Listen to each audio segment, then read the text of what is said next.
Assalamualaikum teman-teman. Saya Saila Noviana dengan NIM 243141041 dari PGMI semester 3 dari kelas B.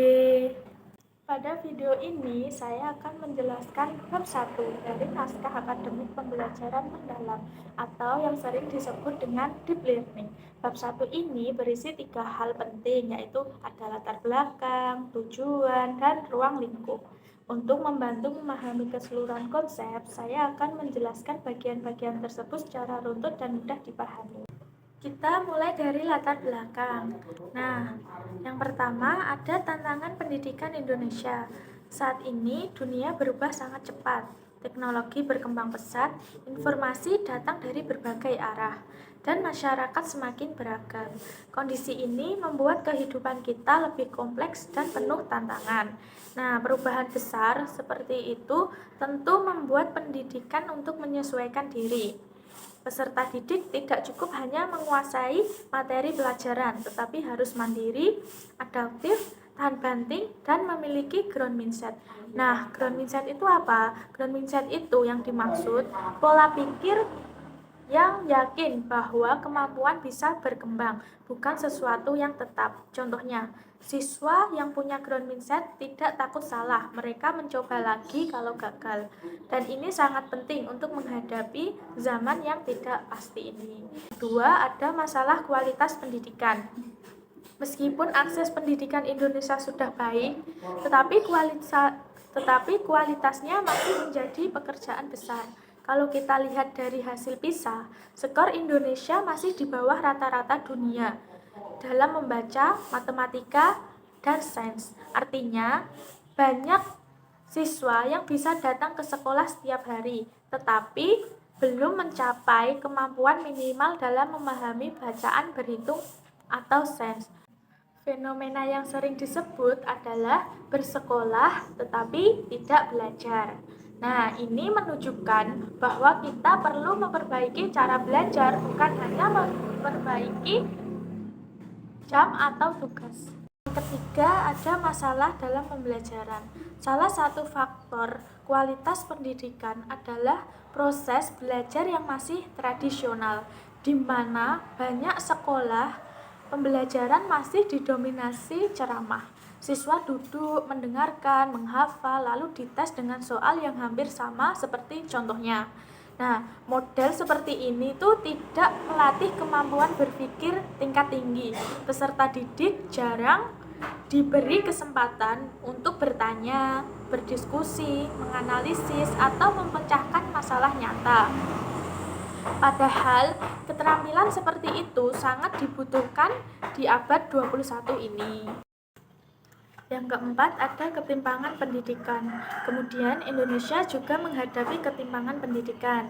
Ada sekolah yang fasilitasnya lengkap, akses internetnya lancar, gurunya aktif dan kreatif.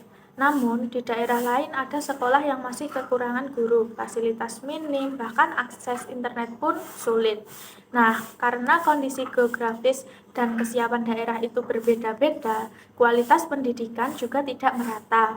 Akibatnya, tidak semua siswa mendapatkan kesempatan belajar yang sama. Selanjutnya, yang kelima, ada modal besar Indonesia. Tapi di balik berbagai tantangan itu, Indonesia sebenarnya punya modal yang besar. Kita punya keberagaman budaya, kearifan lokal, dan bonus demografi tahun 2035, di mana jumlah penduduk usia produktif itu akan sangat tinggi karena generasi muda ini disiapkan dengan baik. Indonesia bisa memiliki tenaga kerja yang kreatif, kompeten, dan berdaya saing global. Ditambah lagi teknologi sekarang mudah diakses. Jika digunakan dengan bijak, teknologi bisa membuat pembelajaran lebih menarik, kontekstual, dan relevan. Nah, mengapa perlu pembelajaran mendalam? Karena itu kita membutuhkan pendekatan pembelajaran yang berbeda dari sebelumnya.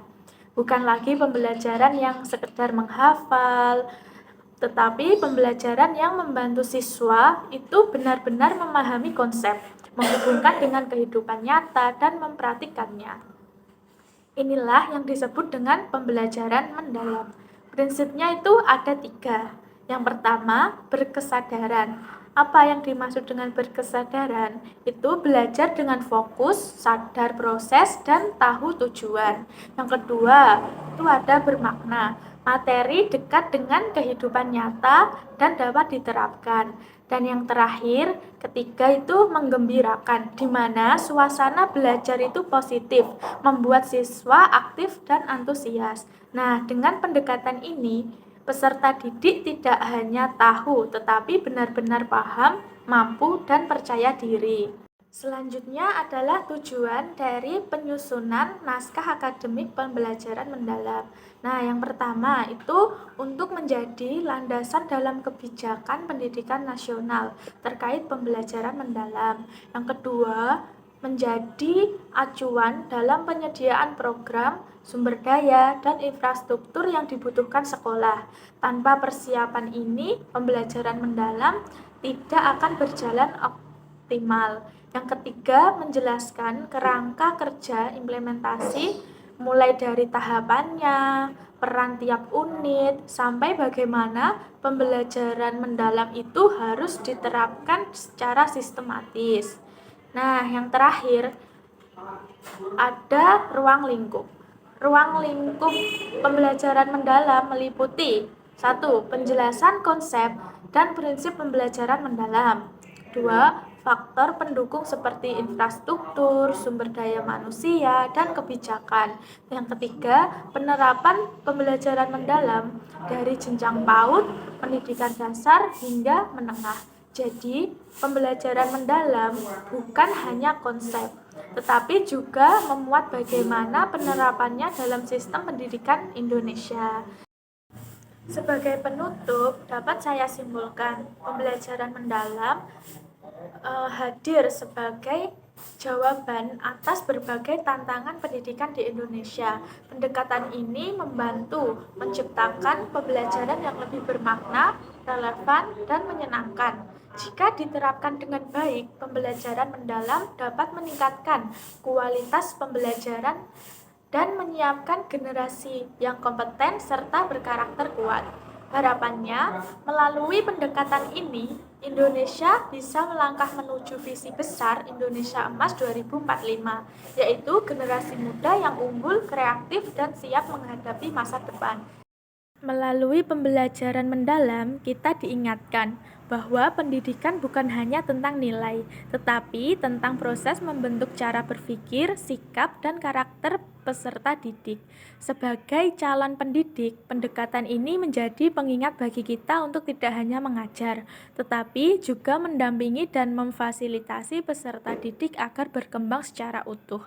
Semoga pemaparan ini dapat menambah pemahaman kita bersama mengenai pentingnya pembelajaran mendalam dalam sistem pendidikan Indonesia. Terima kasih. Wassalamualaikum warahmatullahi wabarakatuh.